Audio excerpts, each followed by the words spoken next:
Now, do you remember at the start of the year when Meghan Markle, maybe a few weeks in, suddenly announced, of course, that she was coming back en masse to tell us all about her plans to take on the world and become a billionaireess? Remember that?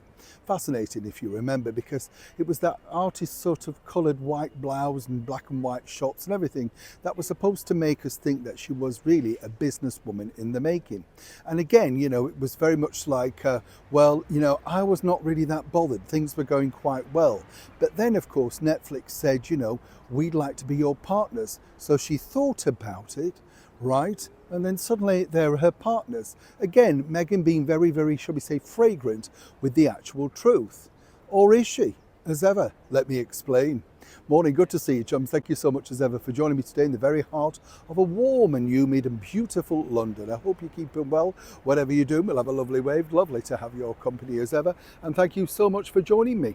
Nice to see you. As I say, interesting, isn't it? And by the way, isn't this a gorgeous building? Yes, very nice collection of flats here in the very heart of London. They're always called mansions, aren't they? I don't know about you. A mansion to me is somewhere where you're quite far away from other people. So to be in a block of flats, quite en masse with a bit of inner sanctum, I'm not sure that's a mansion. But of course, that was the Edwardian and Victorian era. Everything had to have a title and to make it look good. Look at how many of them there are as well.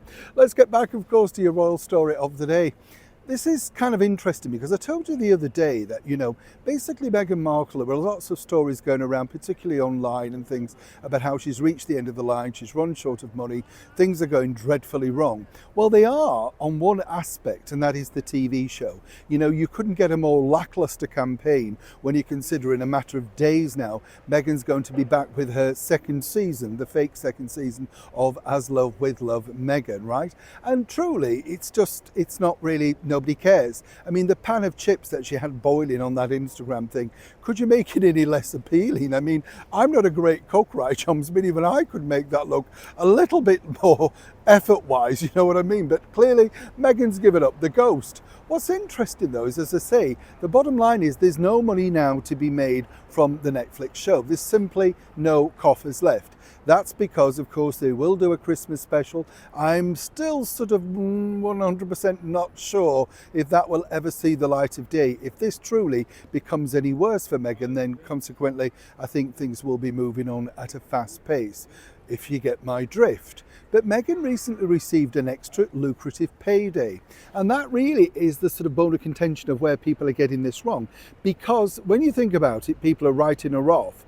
But literally, Netflix are underwriting everything that is going on with the side brand. This is what they're describing it as. Staff are not interested in the TV show. They know it's dull, dead, finished. But people still apparently believe that Meghan, and in particular, the boss of Netflix, Ted Sarandos, believes that she can shift products, and a lot of products, including wine, crepes, coffee, cups, everything that you may see on an entrepreneurial shop. Think Highgrove and, of course, the Buckingham Palace shop. This is what they're basing it on. Now, for some inexplicable reason, Ted, alongside two other executives inside Netflix, are not giving up the ghost with Meghan.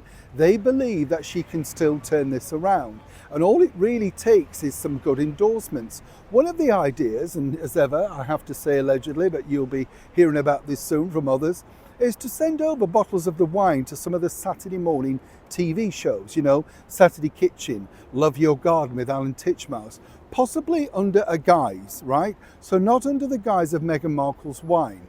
They taste it on camera, and then apparently afterwards it's going to be revealed that it's hers.